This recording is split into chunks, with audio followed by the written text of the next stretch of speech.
this last question is maybe the most difficult, but perhaps not. In your opinion, is Eagle Mountain City doing enough to preserve open spaces and the wildlife corridor? Mm-hmm. And if not, what else can the city and the residents do?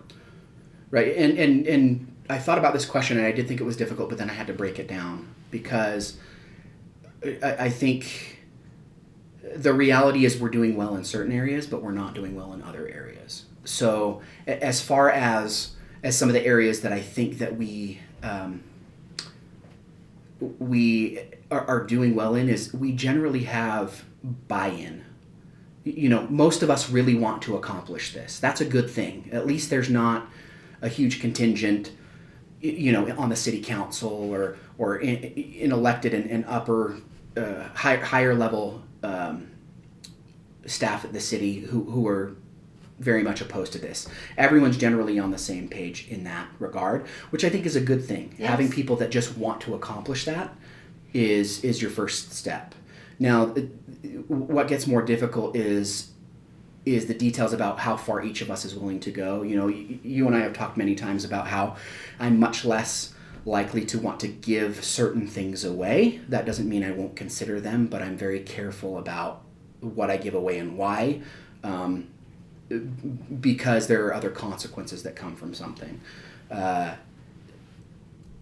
So, and can you share the question one more time, just to remind me?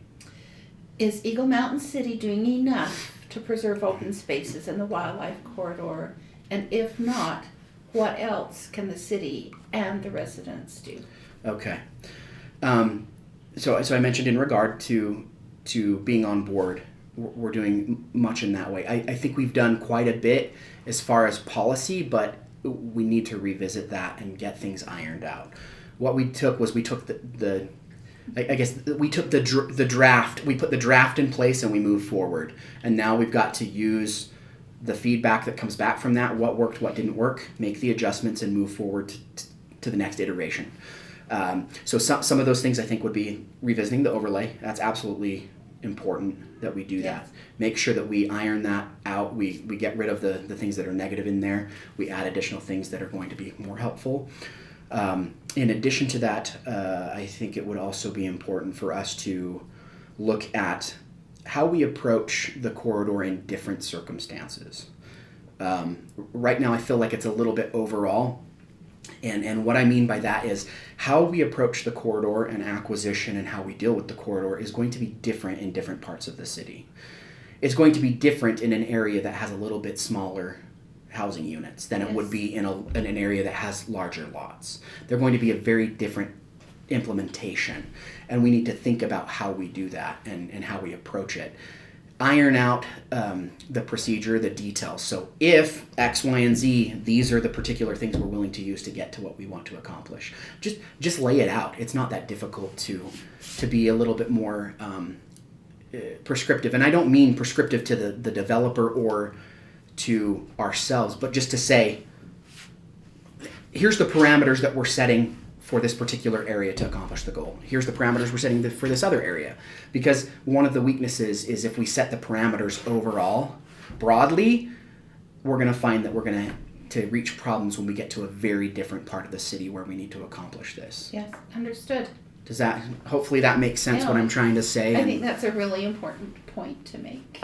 I think what I'm hearing you say, and you can correct me if I'm wrong, is that when we have a clear understanding of what we're willing to do and what we're not willing to do, it makes the whole negotiation process easier because people come in with an expectation, a more realistic expectation.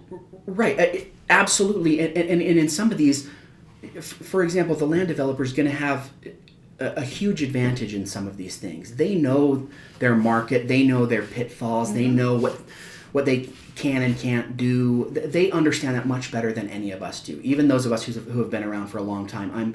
I've learned a lot in the past 7.5 years, but I still don't know their business like they know their business. Right. They know their business. And being able to understand really what they can move on and what they can't move on is very important to this process. And that takes a lot of study and a lot of thoughtful discussion to be able to understand that. Yes. And just like I mentioned, for example, if somebody already has 0.15 acre lots, giving them density is probably not the best solution. Right. If they have 1 acre lots and they are willing to negotiate and get 0.75 acre lots to accomplish the goal, that might be reasonable because that's still consistent with what we're trying to accomplish. I hear that. So do you have any specific suggestions for what residents can do to help in this area?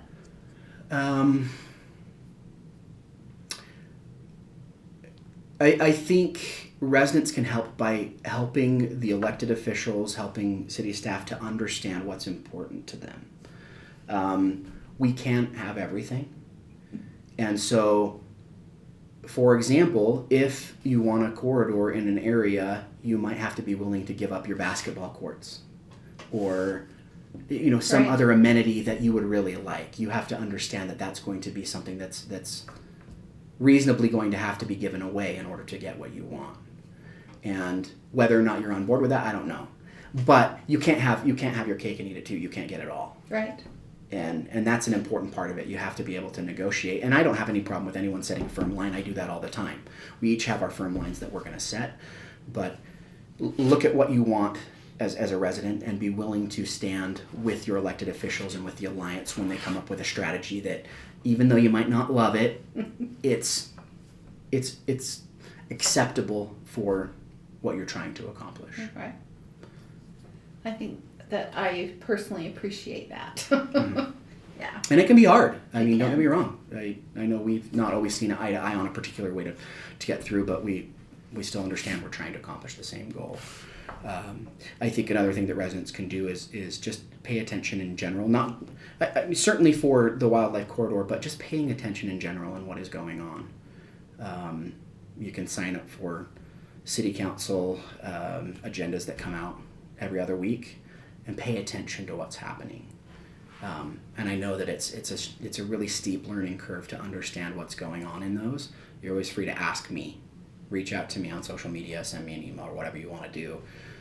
Give me a call. My phone number's on the website too. I'm always happy to help people understand what government is doing. Government has this tendency of, let's put something complicated out there and maybe, and I'm not saying that that's what our staff does Right. intentionally. I'm just saying that government overcomplicates things at times, Mm-hmm. and being able to understand what government is actually doing is a very important thing to do.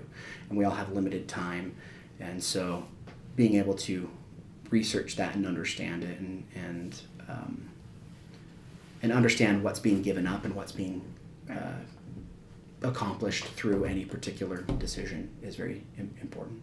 This might be a good place to mention the city meetings portal, Mm-hmm. where people can observe the city council meetings and the planning commission meetings from their own homes with minimum time investment. Yes. And see what's happening, and by subscribing to notifications, actually see the agendas and all the detail behind them. So Yes, and we need more of that across the board. Mm-hmm. We do not have a lot of people as far as numbers engaged in what's going on in government. And I don't care what your political persuasion is, we're just not involved.